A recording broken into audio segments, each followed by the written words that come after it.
oil and gas entrepreneurship series, and we're just going to move everything 10 more years and add another 0, right? So this, Justin, for this episode, let's focus on somebody who is 55, so mid-career professional, and they are getting an 8-figure payout, right? Yeah, and again, I think that's great. And again, there's, 10 million, there's 90 million. Those are very different numbers, but I think a lot of some of the concepts will carry on. Right. And, the genesis of this idea to do these case studies is you look at all of these headlines. And I think the first case study we did, we read some of those headlines from Bloomberg and other industry outlets. Some of them were momentum midstream, heading towards a potential sale. ARM had a $2 billion ARM Energy, $2 billion pipeline deal. Double Eagle, we've mentioned them. And so there's so many of these either big projects happening inside of companies, or there are companies that are selling. And so tons of M&A activity.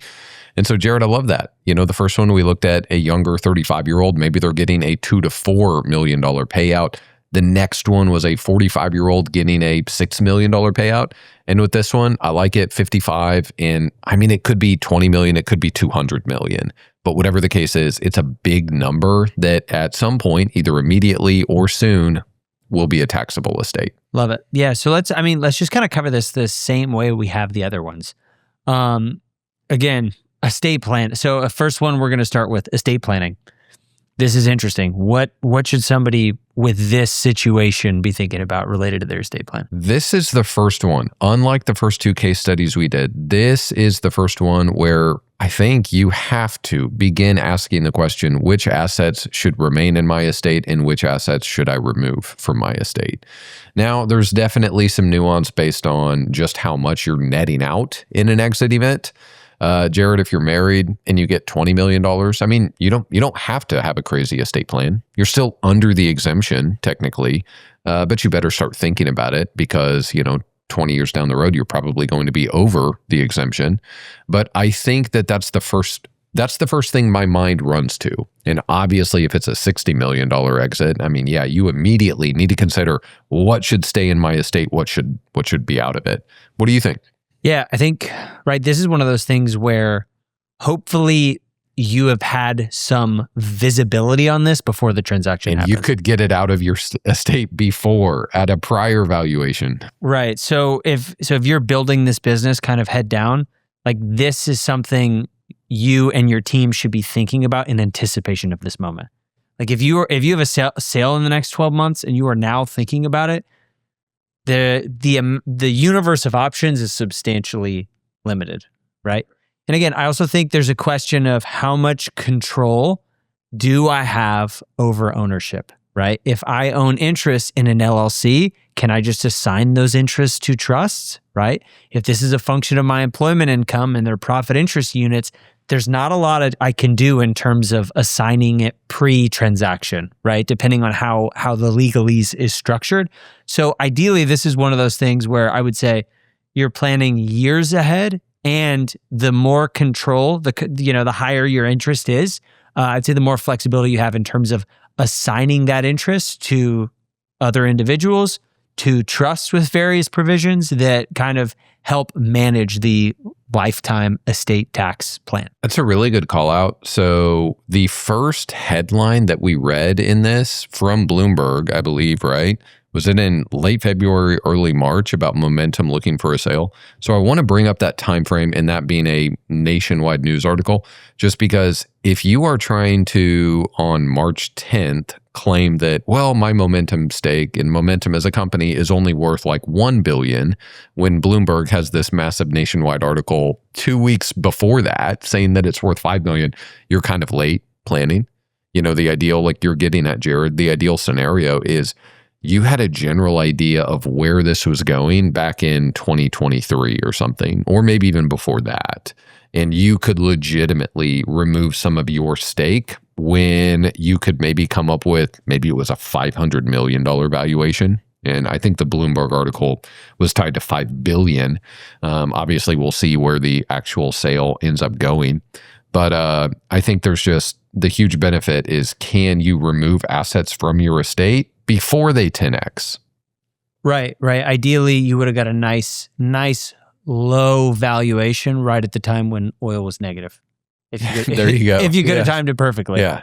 Inheriting a liability, not even an asset with oil at those prices. And I mean, I guess there's some sort of liquidity discount potentially, depending on what company you're talking about, what entity owns it, yada, yada. But that's the general idea. Yeah. And you can, there's a lot of things that can be done. You can move it to the trust. The trust can pay back interest to you since the trust doesn't technically have any assets yet.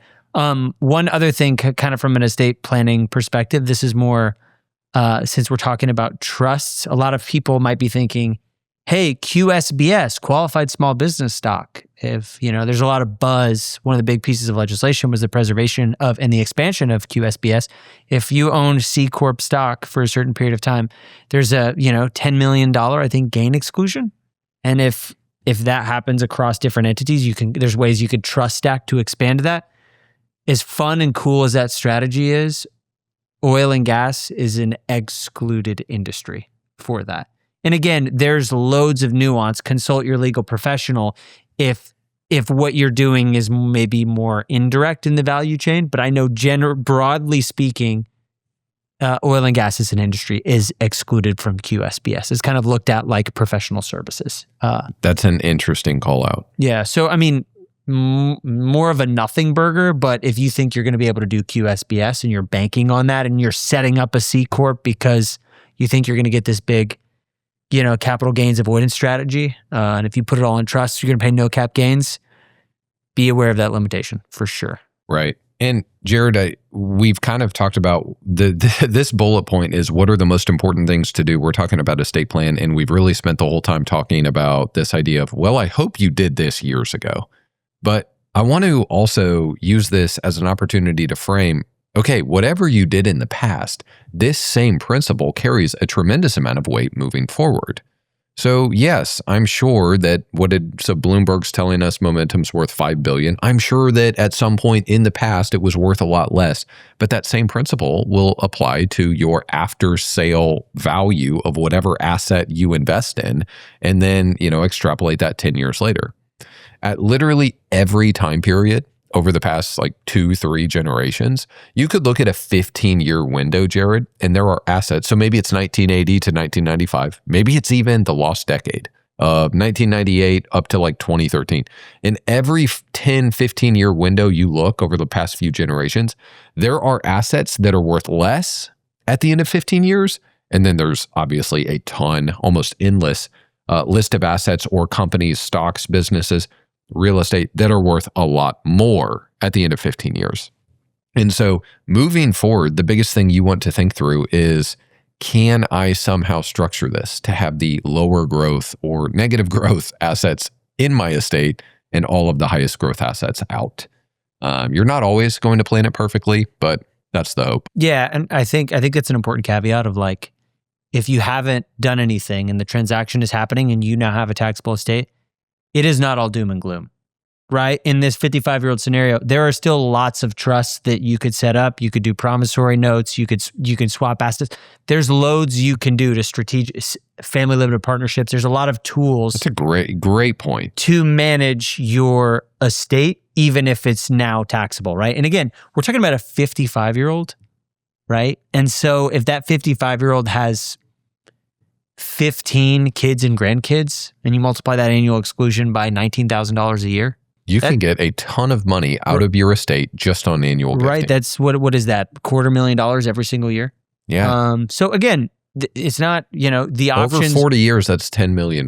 Right. Exactly. And again, if you got 60 today, that's probably not going to be enough. But again, you have time, and there are still strategies that exist, but the playbook probably changes. And if you are aspiring to this, or this is the direction you're going, I would say the time to start planning for this from an estate plan perspective is today. I want to use kind of an insane example here, Jared. So let's pretend that someone did no estate planning and they sold their business for $20 million in January of 2008. And they're wishing that they would have got some of that out of their estate. And they're thinking, well, the ship sailed, it's too late. And then the market, they put it all in the market. Let's hypothetically pretend that happens. And then the market crashes and they're thinking, well, this is, a tough situation. that person, that 20 million would have turned into what? 11 million or so. But today that 11 million, if it's untouched, it's right back up to like 40 million or more. And so I just use that as an example to say, who knows what different asset classes are going to produce over the next 3, 5, 10 years and beyond. But there is still a tremendous amount of planning to be done today, regardless of what you did or did not do 3, 5, 10 years ago. And I think, right, like even planning around this, ideally you're planning this transaction early, but even if you're just now getting around to building your estate plan, I think having the knobs and levers to recognize this nuance makes sense, right? Like when values drop, when you get the once every 50-year crash, you have trusts in place that you want to fund at these lower valuations so that the appreciation happens outside of your estate, right? This isn't just I'm going to do it because the transactions happen. Hey, I'm going to build a multi-generational, multi-decade legacy plan and think about, hey, when the market gives me what it inevitably does, how do I leverage that to optimize my lifetime estate? Right. Should we talk a little bit about insurance? I've got some hot takes and interesting examples here. I love it. Okay. Not going to make any fun of anyone's house, are you? No, we're not going to make fun of any houses in Memorial in Houston that are for sale. May or may not be for sale. Jared, I read a really interesting Wall Street Journal article this week. It was either 43 or 46% of claims on home insurance have been denied in the past year.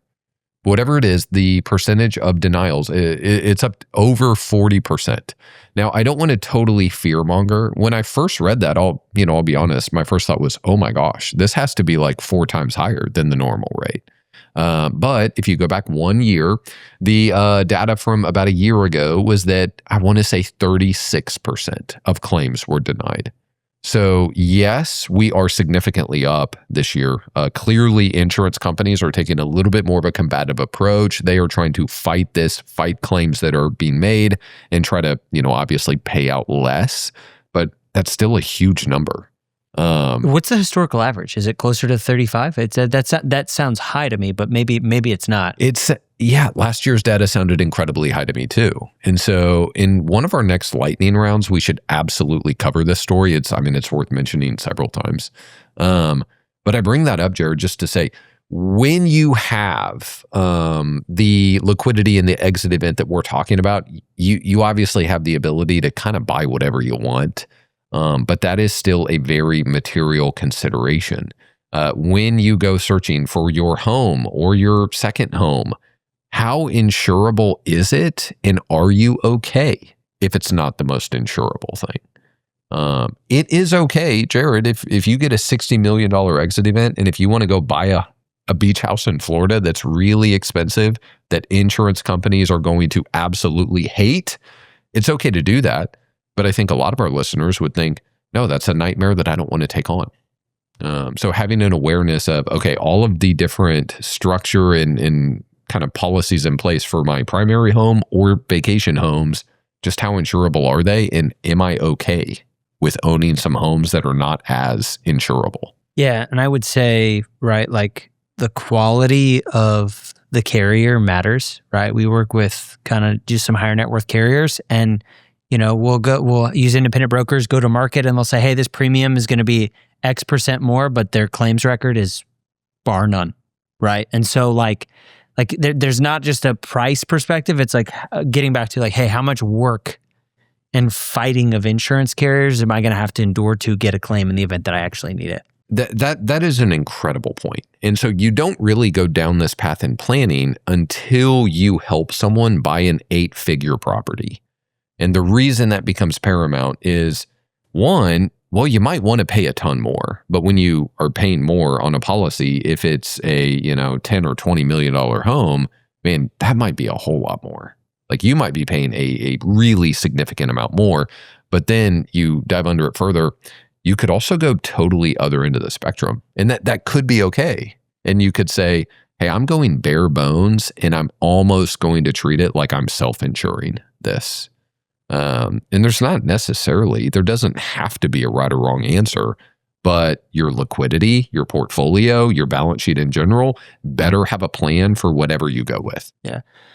I think there is so much value to having a high net worth broker who has seen these transactions across a bunch of different geographies. It could just give you a sample size. And again, having somebody who kind of works with you and collaborates with you in price shops, they'll also advocate at claims time. So I think that's an important person to have in your corner, right? And again, at this level of assets, you need each of these points we're talking about. There needs to be a person who's kind of principally responsible, who you are coordinating with in that. I do think kind of connected to the first point. So, hey, making sure your insurance is buttoned up.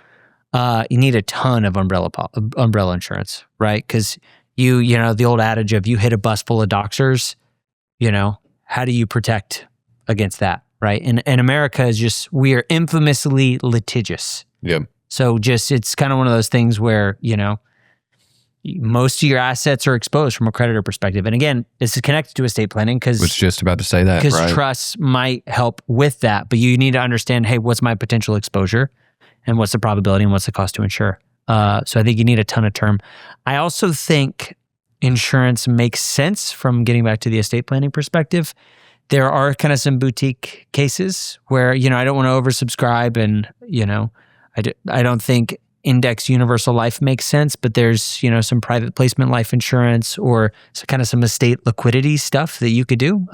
You know, insurance is interesting because you get the benefits tax-free, right? So there's functionally a step up in basis if you want to put an insurance policy that's properly structured into a trust. Might be better than stock that, you know, would lock in the cost basis. So again, I'm not going to go down that road. There's also a lot of bad actors in that spot, so I would be very hesitant. And if you are going down the insurance road, have a kind of an unbiased third party that's vetting these. But I do think there are some boutique insurance planning opportunities that can help with estate liquidity, that can help with increasing the after-tax returns of the portfolio in optimizing for cost basis, since you know, you'll pretty much get a check and be free and clear. So, Jared, your advisor should never be a wealth manager who works for an insurance company. So that should legitimately never be your advisor. And that's an extreme thing. You know, you try to not use the words always or never, but I believe it's that serious. So notice I did not say you should never have a life insurance policy. But your advice should not come from someone who sells life insurance or is connected to a life insurance company. So a fee-only, a fiduciary independent advisor can absolutely help sort through the different options. And what's really helpful is they can do two things. If life insurance is needed, they can help sort through what is the best policy if permanent life insurance is needed. And again, that is just the tiny fraction of Americans actually need a permanent life insurance policy. But the case study we're talking about here, it's possible that some of them could benefit from it. But the second thing I'll mention, it's a very helpful activity to begin to solve this problem of estate tax liquidity. You don't know when you're going to pass away. Will your estate have the funds readily available to pay an estate tax when and if that time comes? Really helpful activity to ask, how can I solve estate tax liquidity without a permanent life insurance policy? Because it's possible to do it. So I think that's probably wraps up insurance. Should we go on to the fun section? Yeah, no, I think the one other thing I will say is it's, you know, I think the net skepticism of insurance is good. The movement as a culture, right? Like it's very good. It's a net positive, absolutely. But I do think, like, and again, generally, whole life for a young person, permanent life insurance for a young accumulator who's not maximizing their tax advantage retirement buckets makes no sense, right? But again, at this level of wealth, there are some exotic strategies that can meaningfully move the needle, right? And I'm humble enough to realize that that is the case. And again, I'm saying that as a fee-only professional who has no incentive, right? I do think it has a part to play, maybe more so in other cases. But again, the quality of the underlying policy matters substantially. Yeah, I think that's all I would say with insurance. I think, you know, one thing, kind of thinking of health insurance, you know, I think that space has changed a lot, like a lot of fun stuff from concierge medicine of like really thinking about, hey, what does health look like? And not necessarily, I think so much of American healthcare is built around sick care, Like how do I optimize my life, and like thinking about concierge medicine, preventative medicine, like all the testing. And again, you could do this at any level, but I would just think through, how do I optimize that, and how does the health piece fit into my equation? Because I'm not going to be resource constrained in terms of making those sorts of investments. So I think, health insurance, absolutely need it, but I'd say health spending should go above and beyond that. That's a good thought. Well, should we ask the question, what are you allowed to buy if you go through an exit event and you have 8 or 9 figures? Yeah. I mean, at this point, you're allowed to buy anything. Right? Again, you're a grown up. It's still always been the case. You brought this up. Jared, are you allowed to buy NBA Finals tickets at Madison Square Garden? Justin and I were talking about that. Game 1 is tonight. You are. And what are they going for? $1 million? So courtside seats are going for over $1 million. I believe the get-in price is something like $4,000. I follow Pebble Beach on Instagram, and they had a post, 6 rounds at Pebble Beach or 1 NBA Finals ticket. And this is like the worst seat in Madison Square Garden. I feel like if you're a Knicks fan, you got to go with the ticket, because you just don't know the next time they're going to be in the finals. Right. It's been forever. You got to go with the ticket. Yeah. You got to go with the ticket. I don't think too many of our audience are New York Knicks fans. Right. But if you are, probably much more of a contingent rooting for the Spurs. I think, again, you can afford whatever. Maybe you're a SpaceX employee. You grew up in New York and you're about to have this IPO. You need to go. Yeah. Send us an email. Also, we need to talk about this on a lightning pod, but the SpaceX people are trying to like unionize to get discounted collective fees. Bargaining for independent RIA financial advice. Yeah, which, ironically, I think is going to turn out to potentially be a really bad idea. And they're just going to get a bunch of canned planning and canned portfolios at what is still way too expensive of a price. I mean, we're talking about like a median person with like $30 million. Right. But interesting topic for a future pod. So what can you afford? I think the answer is pretty much anything. I think what should you buy? I would say anything that you've been dreaming about for an extended period of time. I think the fork in the road where you get into trouble here is buying stuff that you've never really wanted just because you can. Right. And so I would think about you, who you are, what your family wants, and maybe it's probably a second home, could potentially even be a third home. But, hopefully these have been, marinating in your mind, like your dreams, your aspirations, you've had them in the back of your head. And I'd say those things, green light. I'd be very weary of anything where you say, hey, just because I have this, it would be cool if. I think that's a dangerous place to start, because there's a ton of things where it would be cool if, but those things command time, attention, and lots of money, right? So I would say really take inventory of how long have I wanted this? And if you're anticipating this event, begin to think about that. And the earlier, the better. Because I think a lot of people, that lifestyle creep is huge. Or, hey, your peer group is about to enter a different stratosphere. So it's easy to just say, oh, these people have it, why shouldn't I? So I think just going back to who am I, what have I been wanting along this journey is a good place to start. Have you heard that thought of if you have a massive windfall all at once, you should wait 6 or 12 months before buying anything? I love that. I mostly love it if I overlay it with the advice you just shared. Totally okay if something is, hey, I've been wanting and planning on doing this for more than 5 years. Yeah, you don't need to wait another year. But everything else, maybe put a pause on it. I think the other thing, I wish I remember the number of episode, but we had retired founder on the podcast a few years ago. There were 2 things that really blew me away. I was not expecting him to say. One was the greatest benefit of selling his company, being way beyond financial independent and going into retirement. For him, the greatest benefit was sleep. Just the ability to sleep in.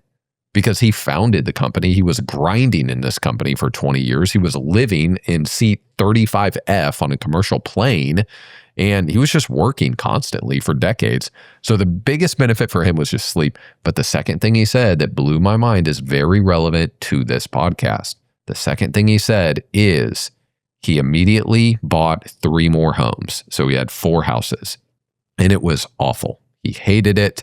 And his takeaway was this: the right number of homes to own is 2. And for him, and maybe it's different for everyone, but the idea there, the kind of evergreen truth that you find there is you can buy things and they can turn out to be a burden. or you can buy things and they can be a blessing. And so you need to have some sort of mechanism to understand, is this going to be a blessing or a burden? For me personally, I think the idea of a ranch, and maybe this is because we're in Texas, I think the idea of a ranch sounds amazing. I am quite sure that I'm not remotely close for this to be a blessing in my life. I think maybe I could build the infrastructure financially and otherwise for it to be awesome for my kids to do that at some point in their life.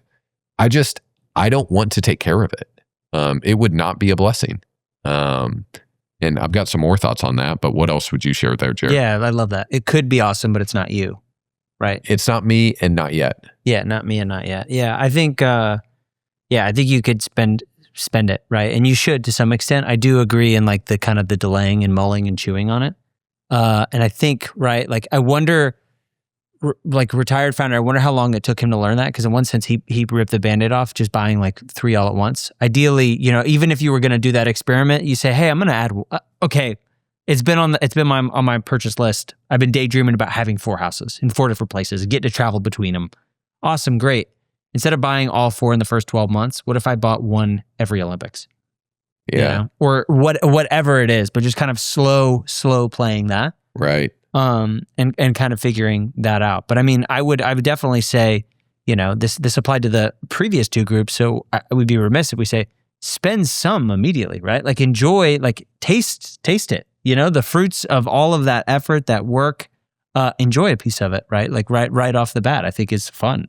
Celebrate it, memorialize like that, the ending of that season in some form or fashion. That's so well put. I mean, I think if I think about this personally, I think my wife and I at some point love the idea of having a home in California and Florida, but it's interesting because it makes me really content, thankful, and happy that we don't today. Because right now, I mean, we have, our primary home that we live in, and life is like thankfully easy in that sense. And so I think just being aware, and that should be your filter. You can financially buy a lot, but trying to really make it to where you don't buy something that turns into a burden. Yeah. And I think your point of not yet matters because there's like seasonal compatibility, right? Of like, oh, I'm really excited about this, but it actually makes 0 sense for me to do this right now in this moment. Right. Like having a lake house, for example, is something like that Aaron and I would enjoy. But I mean, and we've talked about that. And also our kids are under 5 years old and none of them know how to swim. Yes. Right. So it's like, there's like lots of things like that where you just have to think of like, okay, I've always wanted this, is now the time. And if it's like, great, go for it. Party on. Yeah, absolutely. Let's see, Jared, random question on this. If you went through a let's say $50 million exit event, what golf membership would you want to get? I would say, so Colonial's not fun answer because I live in Fort Worth and I don't have a private club to go to presently. I just mooch off you, which is nice. Love it. So if any of our listeners want to write me a sponsor letter, this is my ask. No, I think I don't really. I know this isn't fun, but I don't really know. It might honestly be somewhere in California. Because I love, I grew up in Southern California. I love going back there. The weather is perfect. So I probably somewhere in California. Again, the interesting thing about clubs is do I have the money to join? And then can you? Can you? Yeah. So I think my favorite club, assuming that I had the connections magically, would be Valley Club of Montecito. Like oh my gosh. We were talking about that the other day. I think just his designs are breathtaking. Like that course, like Santa Barbara. Oh my goodness. A McKinsey masterpiece in Montecito. Right. I mean, right. Exactly. Unbelievable. So I think that would be my vote, assuming that, I had both the financial means and the connections. What about you? That's my mind goes immediately where yours went because I have to answer the question of where can you join? And so there's a lot of clubs that, have a 10-year wait list. And even if you're willing to wait it out, it could be incredibly hard to get in. So then if you're now that removes like 90% right. of clubs that would be just amazing bucket list to join. So then you're left with largely destination clubs, like a lot of Discovery Land properties. And so if I have to pick among those, I'm probably doing something like Martis Camp and Tahoe, or what's that Montana one that's like everyone says this is the number one mountain golf course in the world. Rock Creek. Yeah. Rock Creek Cattle Company. Yep. And I kind of like the cattle's in the name. That's kind of cool. That could be your version of a ranch. Well put. Yeah. I would also put Gaza Ranch up there. Yes. Yeah. Yes. Again, it's got to be somewhere you want to live and like enjoy spending a meaningful amount of time. Right. Yeah. So I mean, you could do all that, assuming you have the right connections.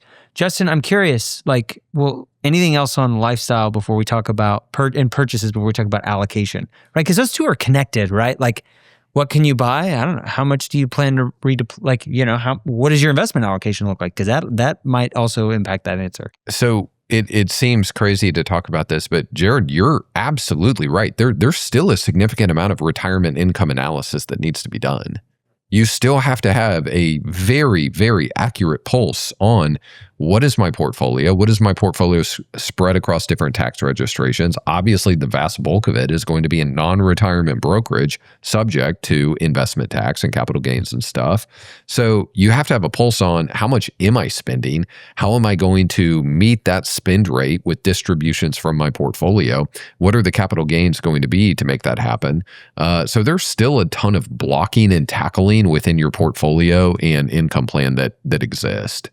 But I think that ties into allocation, and your portfolio better line up with a portfolio that can reliably pay out what you need to meet your life expenses, because you probably are going to upgrade your lifestyle a little bit. And so you need to have a portfolio that's ready to pay that out for the next 40 years. Yeah, and I think with a lot of these case studies, we said, hey, we're just assuming a net number after the transaction closes. It's important to remember, like, what you do before impacts the amount of capital gains taxes that you might pay, right? There is direct indexing where you instead of buying an ETF, you buy the underlying positions. There's a lot from there's a variable prepaid forwards. That's more common with public stock, not as much private stock. There's lots of, you could add long short to the building the direct index. There are things you could do to begin accumulating capital losses in anticipation of this event.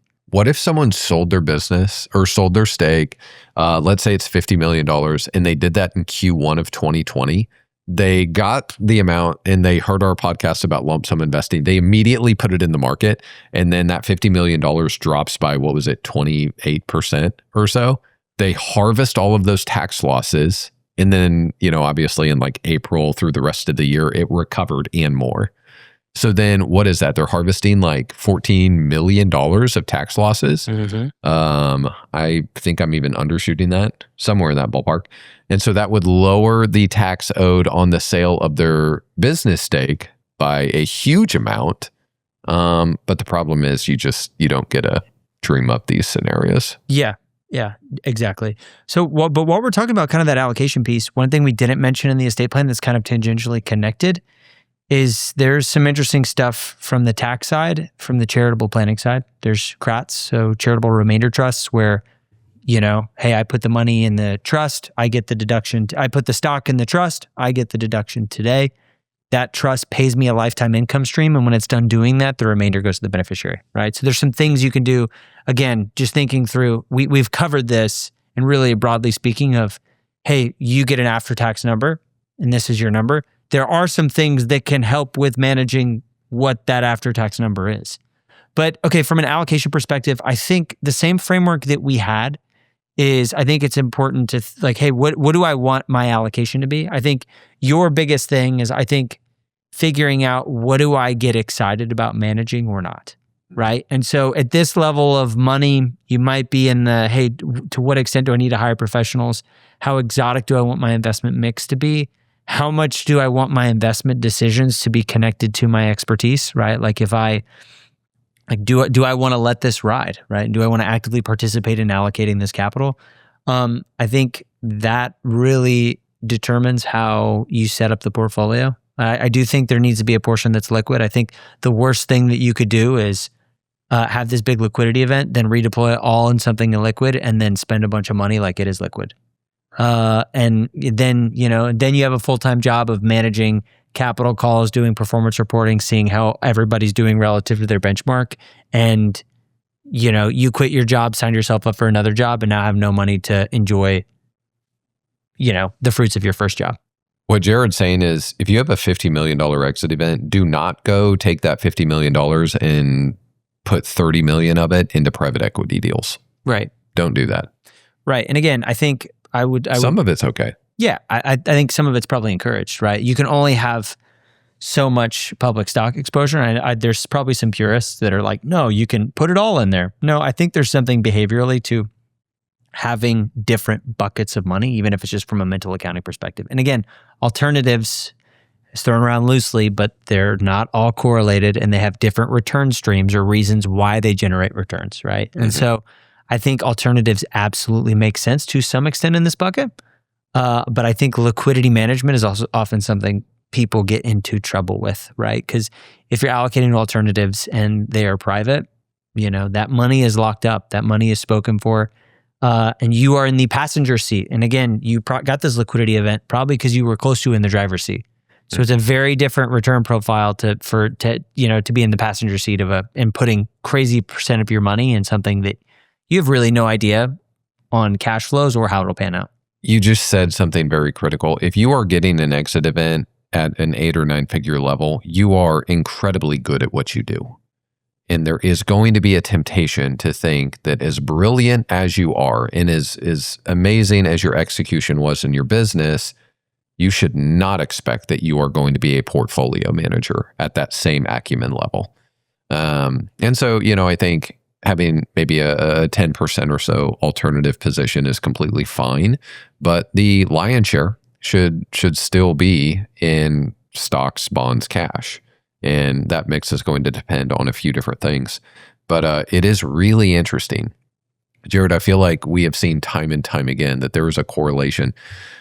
Individuals and families that we talk to that have passed the $100 million level, they gravitate more towards simplicity. And in a really shocking way, they gravitate towards just wanting low-cost ETFs. Yeah, I would even clarify they return to simplicity. They return, right? Because they've had experience with it. They got caught up in all the activity that comes with having a lot of money, and just kind of just letting complexity compound and not really paying attention of it and like intentionally pruning it out because it happens so naturally. And then they wake up one day and they go, I have all this complexity and it hasn't meaningfully changed the trajectory of my family's financial future. Right. I will say, I believe that everyone should do this. I think every one of our listeners should do this. So even if you are paying us or another wealth management firm, I think you need to take some time and read 2 or 3 books on investment philosophy and the reason I bring it up in this case study, Jared, when you are allocating toward a portfolio, you are inevitably, on average, every 14 months, you're going to see a market correction. And then every 60 to 90 months, you're going to see a full-on crash, history tells us. You can do that when you're 48 and you have $900,000 in your 401k, and it's painful, right? It's not fun to see 900,000 turn into 700,000, but it is going to feel different if you are seeing 48 million turn into, hey, I'm down $6 million during this market correction. And the problem is that's not a special there's nothing extraordinary about that. You should expect that to happen almost every single year for the rest of your life. That's called being an investor. That's a classic market correction. It's the price of admission. It's the price of admission. Volatility is the price we pay for long-term returns. Yeah. But I think to the entrepreneur, what we're not saying is put it all in index funds and just sit there. Right. Right. So I think like the idea, like it's talked about in investing, like the core satellite. Hey, my core exposure is just passive, global equity, maybe some tactical weights around the edges, some liquid alternatives, whatever, just publicly traded stuff. And there's a smaller bucket where I'm applying my human capital in a meaningful way where I think I have an edge. Right? Like right. I think the edge in the S&P 500 is way tinier than maybe the edge in more obscure energy markets where you're scooping up leases and selling them to middle market firms, right? So like I think like if you have human capital and energy and excitement in that space, use some of that. But I would say position size accordingly. Right. I think and the reason you need to position size accordingly, but the reason I want you to take some time and build some of your own investment convictions, even if you're paying a firm a tremendous amount of money to do this for you, is because you have to have a plan. Kind of that Mike Tyson quote, when the market correction comes, when the market crash comes, everybody has a plan until they get punched in the face. And getting punched in the face is different when you have, a market correction with $50 million compared to $500,000. And so you need to have very deeply rooted convictions as to this is why I'm invested this way. And so you cannot run and deviate from your plan the second you see, oh no, I'm down $8 million. Yeah, percentages are one thing. Like at that level of assets, it's a meaningful, I'm down 10%. It's like, I'm down $10 million. Like that feels different even though the percentage is the same. Okay, I think this is a good time to talk about future work because at this level of money, there is a third path, is managing my wealth, my new job, right? So the people in the other buckets, it's more of, do I go back to work or do I stop working? Or again, we introduced the third path of like, do I do some fractional work? This group now has a fourth bucket. Again, what dictates whether or not you need to go back to work? Lifetime cash flow. Like what does that look like? How resilient is your portfolio? What's the range of expected outcomes and how sensitive is that to the sequence of returns, right? Monte Carlo analysis, right? It's really easy to mathematically figure out probability of success there. But now this person has enough, depending on their event, to have the management and the administration of their investments or their family's lifestyle, depending on how complex it is, be their full-time job. Yes. What advice would you have to that person? I kind of want to focus there because the other two we've talked about, and I think all the principles are the same. So, Jared, maybe we should first delineate with asset level because, by and large, like I don't think you should go establish a family office if you have $40 million. I think the numbers, you could, but the numbers probably need to be considerably higher. So I think in the past year or two, we've had some really interesting conversations with different people that have 9 figures or more, and I've seen 3 different paths. One of them is ultra simplistic, and it truly is a return to simplicity. Like I'm talking 95% of their money is in low-cost ETFs.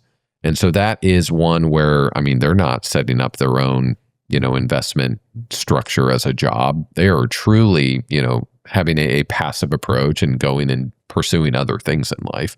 So that's option number 1, crazy simple. And that's okay. That's a good option. It's a very good option.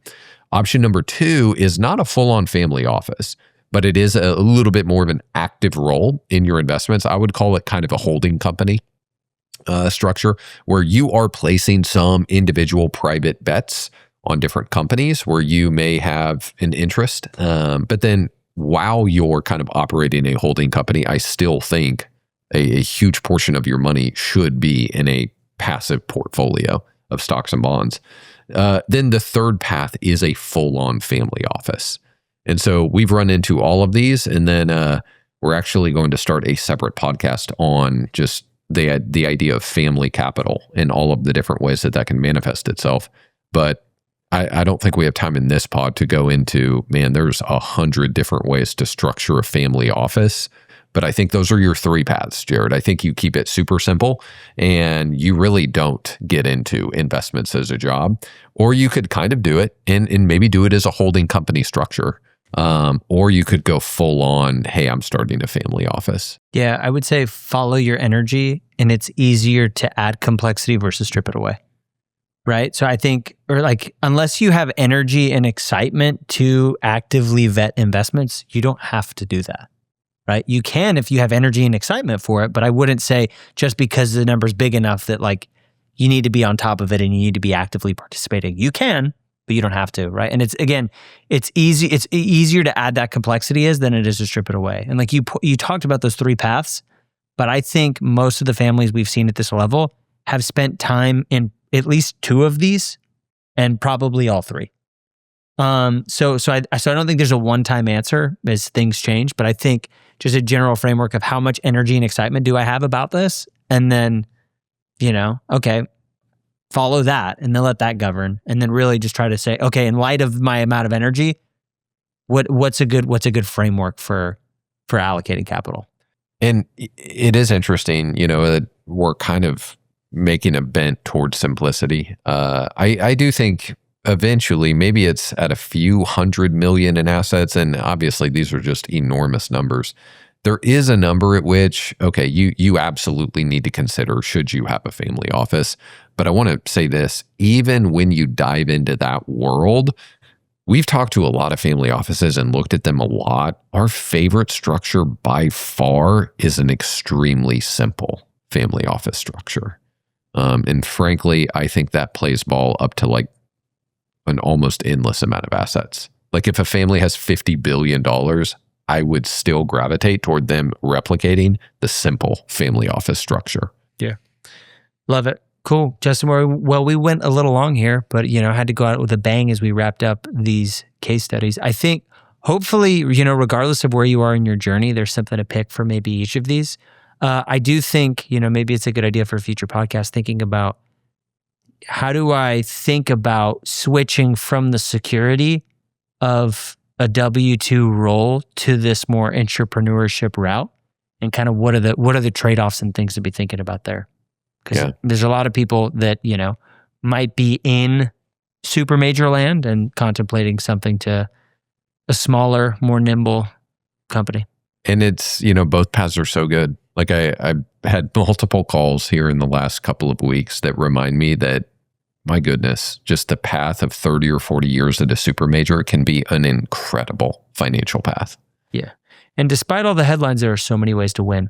Right. So I think we just got to keep focusing on that and being optimistic. Right. I love it. Awesome. Well, that's where we'll wrap up. Love to hear ideas for future episodes or what you would spend the money on if you got a paycheck for after-tax 8 figures. Love to hear from our listeners. Thank you for listening. Like, subscribe, share, podcast at brownleewealthmanagement.com. Thanks. We'll see you next time.